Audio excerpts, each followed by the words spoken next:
If you studied the civilian records of the Second World War, letters, ration books, diaries, agricultural updates, domestic manuals, you start to notice something that modern prepping culture rarely acknowledges.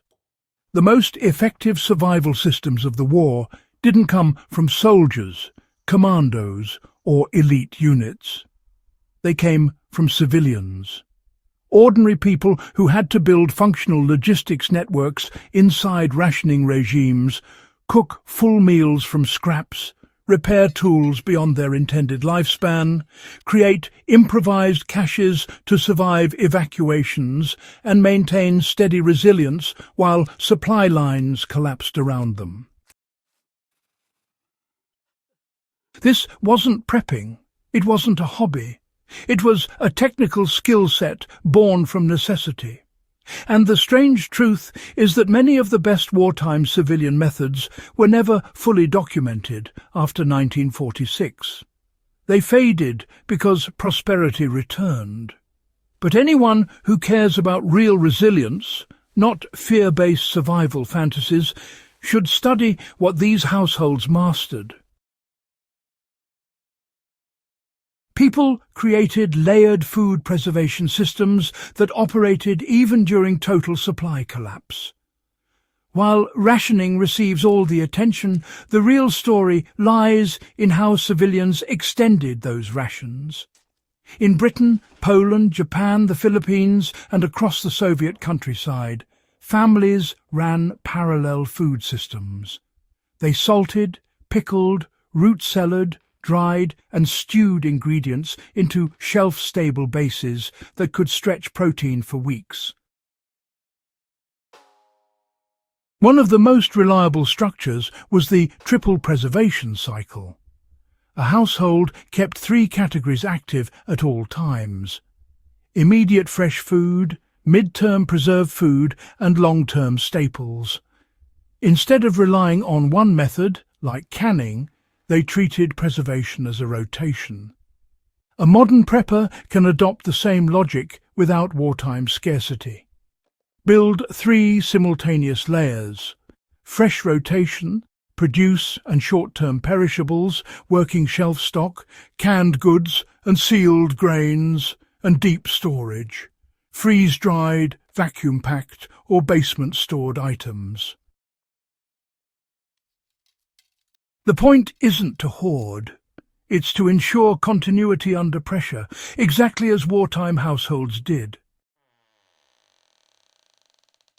Caching became a civilian science, not a military secret. The most interesting part about the Second World War caching is that civilians often executed it more effectively than soldiers. Resistance families in occupied France and the Netherlands created decentralized hiding spots for food, documents, tools, and radios that could survive raids. In Japan, urban families routinely kept so-called shadow stores of rice and dried fish hidden from government seizure quotas. In Eastern Europe, families buried airtight tins containing matches, iodine, grain, and lard away from main routes to protect against sudden evacuations or confiscation. Their principle was simple. Never store all your essentials in one place. Modern preppers can adopt this without burying barrels in the backyard. Use distributed storage. Keep a week's supply in the kitchen, another in a basement or attic, and a compact emergency kit off-site. At a workplace locker, a trusted friend's home, or a vehicle. The wartime logic still applies. Any single point of failure is, well, simply unacceptable. Tool adaptation transformed ordinary households into functional micro-workshops. When supply chains broke, civilians repaired, modified, and repurposed tools in ways modern hardware stores rarely teach. A kitchen knife became a multi-tool. Broken furniture became fuel or replacement parts. Rusty nails were straightened and reused. In Britain, manuals were distributed teaching people to turn old bicycle parts into water pump components. Soviet farmers used spare plough bolts to repair boots. In the Philippines, families reshaped scrap metal into fishing gear, allowing them to feed entire villages under occupation. This wasn't improvisation for its own sake. It was a mindset. Treat everything as a potential resource. A prepper today doesn't need to live like a wartime blacksmith, but understanding core principles, sharpening, simple carpentry, fabric repair, basic metal filing, can produce enormous resilience. A household that can fix rather than replace holds a logistical advantage, exactly as Second World War families did. Ration discipline taught civilians long-term energy management better than any modern diet plan. Wartime rationing wasn't starvation, it was precision. Families learned to distribute calories based on labour climate and household needs. They cooked dense meals on days of heavy work and lighter meals when conserving fuel. They thinned soups not because they were desperate, but because they understood energy expenditure. This approach is useful today, especially in long-duration emergencies. A household should learn to calculate calories based on function. During outages or disruptions, meals should be built around slow-burning staples: oats, beans, rice, root vegetables, and paired with quick-access proteins.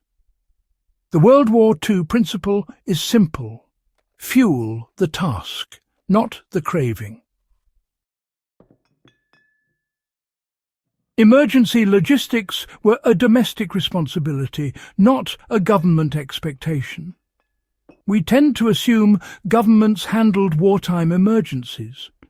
In reality, households were the foundation of emergency mobility. Families kept evacuation bags with documents, candles, spare clothing, water containers, and meal concentrates. They had predetermined meet-up points in case they were separated.